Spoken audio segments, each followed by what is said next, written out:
Here's what's acceptable to everybody. Being on time, right? Not being on time is acceptable probably, to a lot of people, but some, it's going to cost you. Now, the mind must be nourished. It's got to have good food. Food for thought. Bread for the head, we call it. Yes, you need a slice of toast in the morning, right, for your body, but you need a slice of cassette. A slice of cassette you put in the car system and listen and listen. Let something feed your mind. Stand guard at the door of your mind. Don't just listen to anything and everything. Make sure that you're your own best filter of what goes into your mental factory and spins out the fabric of your life in the future. Stand guard at the door of your mind. What is it that might be the key that you learn to let go of something? And this letting go is, of course, going to be uncomfortable. Why? Because it is something that no one, normally in our school systems, you don't find the subject how to let go. You find the subject how to get more.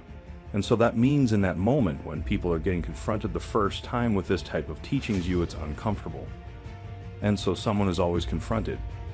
Here then he's brought down. Then he gets message how he will build himself up again.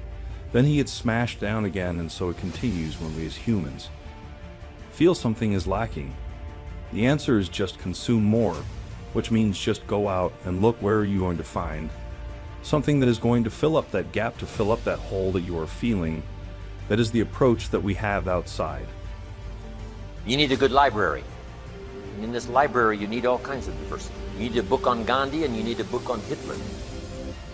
Gandhi to show you how high and lofty someone's ambitions that are noble can go, and the other one to show you how despicable and low someone can sink in terms of pure evil embodied in a human.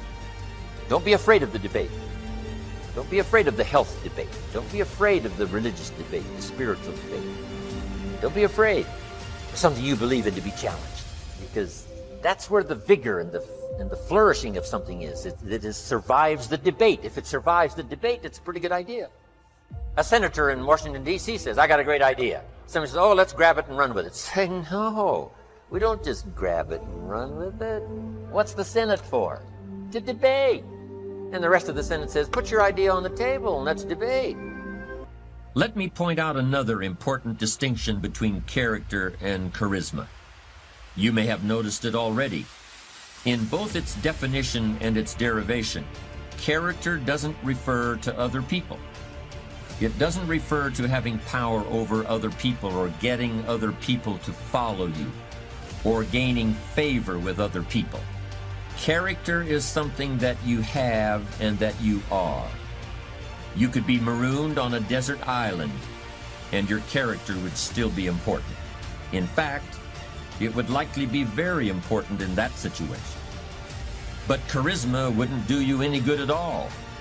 Charisma requires the presence of others, while character is all about you.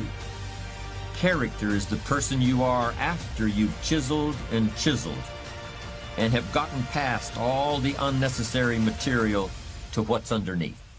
I teach my staff around the world, put your goals in your journal. Because one of the major people you want to study is yourself. Say, here's the list of goals I put together 3 weeks ago. Here's the list of goals I put together 2 years ago. Here's some of the changes I made, rearrangement of my priorities. I scratched these off, I put these on, I've gotten these. Study your accomplishments, study what your desires are. Put them on paper, write them down. Here's another reason for writing your goals down. It shows you're serious about doing better. And to do better, you gotta get serious. You don't have to be grim, but you must be serious. Everybody hopes things will get better. Everybody hopes. Poor people hope. That ought to tell you something.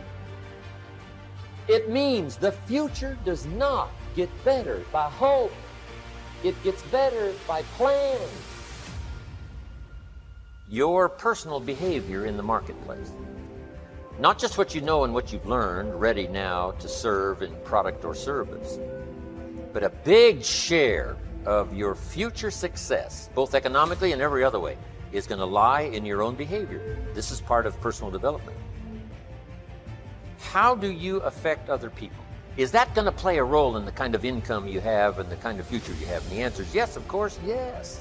Here's one of the most important things to think of in the marketplace: your language. Now, some people who are inclined to use bad language, I'm telling you, in the marketplace is not the place. To use bad language in the marketplace, it's too costly. If you were to add up what it really cost, I'm telling you, you'd be a lot more careful. You've got to shift gears from the bar language to the marketplace language. Some things you can get by with telling a dirty story and, using a little profanity in the bar, but now when it comes to the marketplace, you've got to be careful.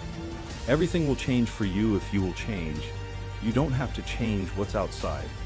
All you've got to change is what's inside. To have more, you simply have to become more. And then he said, don't wish it was easier, wish you were better. Start working on yourself, making these personal changes. And he said it all. Change for you. Don't wish for less problems, wish for more skills. Life is going to happen. And you're going to set up a plan, and you're going to have a vision, and you're going to hope that it's going to turn out perfect. But what so often happens in life is that things get burned and things go the wrong way, and it's in that moment that you're going to have to choose your reaction. Do you have a choice to make? Do you have the right reaction, or do you have the wrong reaction? Some of us were tempted, I'll just lay here, and it will pass over me. I'm telling you, you will be in a vicious cycle forever. You have to get up. Some of you have been knocked out by light, and you got up and saw the blood. He hit me. Sometimes in life you have to hit back, recycle your pain, get something from it. You're already in pain. Use it, do something with it, allow it to take you to the next level. Allow your pain to push you to greatness.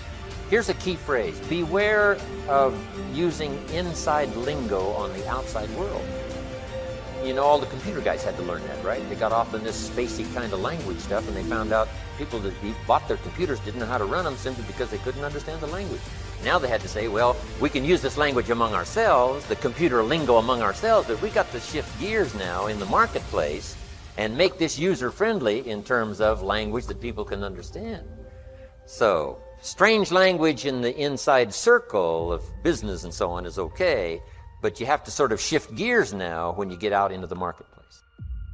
Get up, your mama needs you, your daddy needs you, your children need you.